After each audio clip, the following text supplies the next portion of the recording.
మహిళల వన్డే ప్రపంచ కప్ 2025లో భారత జట్టు చరిత్ర సృష్టించేందుకు అడుగు దూరంలో నిలిచింది. ముంబై వేదికగా ఇవాళ జరిగే ఫైనల్లో దక్షిణాఫ్రికాతో టీమిండియా తలపడనుంది. సెమీస్లో బలమైన ఆస్ట్రేలియాను ఓడించి ఆత్మవిశ్వాసంతో బరిలోకి దిగుతున్న హర్మన్ ప్రీత్ సేన ఈసారి ఎలాగైనా కప్పు గెలవాలని పట్టుదలగా ఉంది. కీలక మ్యాచ్కు ముందు భారత అమ్మాయిలకు ఓ భారీ శుభవార్త వినిపిస్తుంది. ఒకవేళ భారత జట్టు ప్రపంచ కప్ గెలిస్తే 125 కోట్ల భారీ నజరాను ప్రకటించేందుకు బీసీసీఐ సిద్ధమవుతున్నట్టు తెలుస్తుంది. ఇక ముంబై డివై పైటల్ స్టేడియంలో జరిగే ఫైనల్లో భారత జట్టు దక్షిణాఫ్రికాతో తలపడుతుంది. ఇరు జట్ల లీగ్ దశలో జరిగిన మ్యాచ్లో సఫారీ టీం గెలుపొందగా దానికి సరైన ప్రతీకారం తీర్చేందుకు హర్మన్ బృందం సిద్ధమైంది. సెమీస్లో రెండు జట్లు అద్భుత విజయాలతో తుది పోరుకు అర్హత సాధించాయి.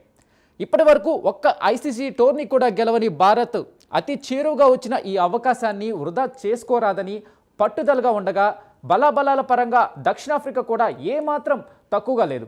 ఈ మైదానంలో మన జట్టుకు బాగా అనుకూలమైంది కాగా దక్షిణాఫ్రికా ఈ టోర్నీలో తొలిసారి ఇక్కడ మ్యాచ్ ఆడుతుంది.